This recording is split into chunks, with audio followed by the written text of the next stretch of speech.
The Man Who Could Do Anything by Rob Sharpe. Copyright 2025. They faced each other across a table near the diner's front window. The desert light poured in hard and flat, bleaching the already faded red tablecloth. 2 cups of coffee steamed in front of them. Outside, a tumbleweed rolled across the road. A passing semi caught it in its wake, sending the tumbleweed spinning through a cloud of dust before it dropped and settled a few feet from their window. "Why did you want to meet way out here?" Carla asked. The diner sat at a desert crossroads. No signs, no other buildings, only a rundown RV park across the intersection. It reminded Carla of the scene from North by Northwest, where Cary Grant nearly gets killed by a crop duster. The man looked older than he did the night before at the Tractor Tavern. Playing guitar for a handful of drunks, he appeared younger, stronger, more alive. "I mean, why couldn't we have met at a restaurant in town?" she added, pulling a notebook and pen from her purse. The man shifted his gaze away from the highway. "Because, Carla, this is the best place to get your story from start to finish." Carla smiled. "Yes, and I will finish it here, my friend, because I have no intention of following you around the country on any of your crazy adventures. Besides, today's my day off, and I've got a lot of things to do at home later." The waitress appeared and dropped 2 menus on the table. Ruby was the name engraved on the name tag. She was a tall, thin woman with wispy gray hair pulled tight into a bun. Ruby had beaten cancer and marriage twice in her 63 years. A little worn down from both, this job was all that remained for her. Ruby lived alone in a small 1973 Airstream trailer across the street at the RV park. She always worked as many shifts as Earl would give her at the diner and treated her regulars like family. "I wouldn't order the ham," she advised. "It's thin-sliced sandwich crap right out of the package. But the bacon's thick cut and the sausage comes as a patty. It's Jimmy Dean, real good. Oh, and we make our own biscuits here fresh every day. Buttermilk." "Wheat, toast, and coffee for me," Carla glancing at the man and noticing his guitar case leaning against the window. Handing back the menus, the man said, "If I could get your biscuits and gravy, Ruby, that would make for an almost perfect morning." "Sure, darling." Ruby's lips formed a playful grin, adjusting her bun as she walked away. Carla watched the exchange. "I don't know why you even bothered ordering the gravy. Seems to me you could have buttered those biscuits with just the words you use." "Well, I reckon that's my stock in trade," the man said, looking slightly embarrassed.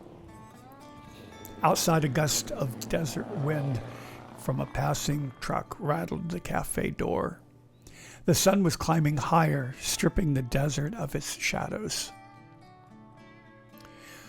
"Okay," opening her notepad, "like I told you last night, I work for the Gazette, and after hearing all of those stories and those wonderful adventures that you told the crowd at the bar, I thought you would make an interesting story." The man glanced at his guitar case and back at her, chuckling. "Carla, let's get one thing straight. 11 people is simply not a crowd." She rolled her eyes. Okay, you got me. But seriously, you sang everything I love, from Hank Williams to one of my favorite songs, The Streets of Bakersfield." "Yeah, that's a special song for me too," the man hummed a bit of the melody for her. "Do you have a favorite?" tilting her head slightly as she studied his weathered face. He didn't look like a man who could really sing. His hands were calloused, his face worn along the edges, like an old Zane Grey paperback. Yet when he spoke, people leaned in to listen. Hank is one of my favorites. Actually, Hank Williams is my favorite. He sang more about life than he had ever lived. Ruby returned, white sneakers squeaking across the worn linoleum.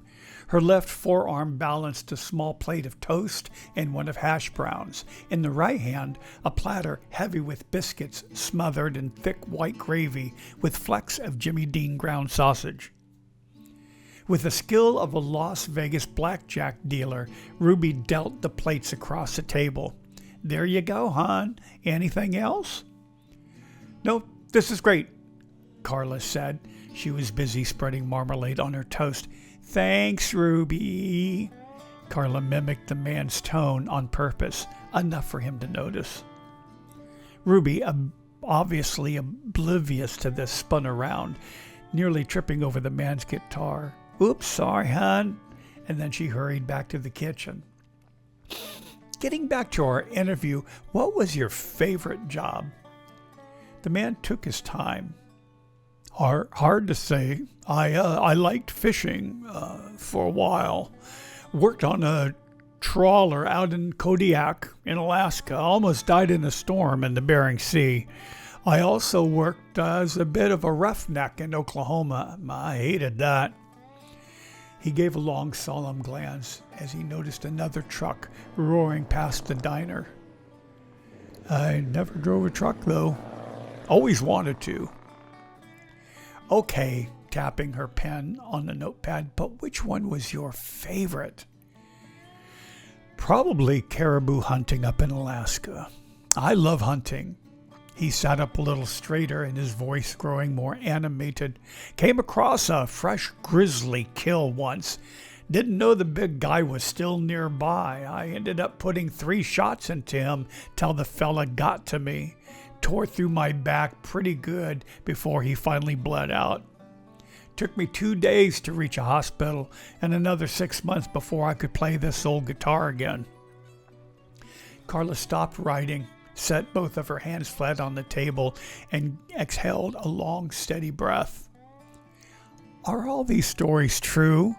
Carla asked. I mean, it's really hard to believe that one man could do all that. The man finished his biscuits, lifted his cup, drank the last of his coffee, and he reached into his back pocket, pulled out his wallet, and set it on the table. Breakfast is on me, he whispered. You didn't answer my question. Are they true? True to whom? Holding her gaze. That's the thing, Carla. Until we figure out what's important, we never know what's going to change us, whether it's true or not. Outside, the wind pushed another swirl of dust against the window and was gone with the fading roar of yet another passing truck. He stood, glancing around as if looking for the restroom. You know, Carla, people think that when you've done a lot in your life, it means you've figured things out. But mostly, it means you never quite did. Carla smiled and nodded as if she understood. Well, personally, I think you're a man who could do anything. The man looked out the window. Thank you, Carla. Thank you. Standing up, he pointed to his wallet lying on the table. Remember, this is on me today, then stepped away. A few minutes later, Ruby came back with the check. Hey, where's your friend going? Not looking up from her notebook. Bathroom, I think. Ruby nodded towards the window. That fella ain't trying to skip out on his bill, is he? Don't be silly. His wallet and guitar are right here. But then she glanced up and met Ruby's eyes, then turned, following Ruby's gaze outside. The wind had picked up, spinning little dust devils across the lot. The light of the desert had gone white and flat. At the edge of the pavement beside the road, the man stood in his new jeans, old alligator boots, and clean denim shirt, staring left down the highway.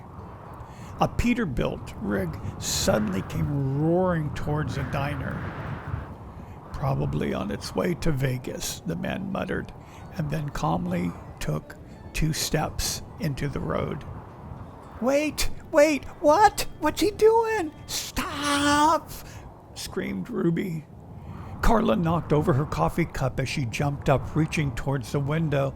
Oh, God, please, no! Ruby pleaded again. Several of the customers stood up and turned, frozen by the screams. The 18-wheeler was driving fast. The driver had no time to react. He hit the brakes hard.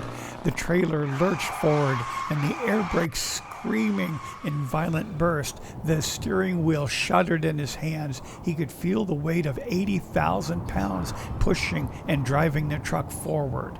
The tires screamed, a long, tearing cry of rubber against asphalt. Then a dull, heavy thud. Not loud, not sharp, but the sound of something terribly final. The truck jolted once and then stopped. The desert went quiet except for the soft idling of the engine and the hiss of the air brakes. Inside the diner, the 2 women stared out the window as one of the man's alligator boots landed with a soft thud in the dust in front of them. Ruby gasped, "Why did he do that? Jesus H. Christ!" She turned, looking at the customers, arms outreached, her hand trembling, pointing towards the window, as if addressing a jury. Ruby's voice rose, cracking.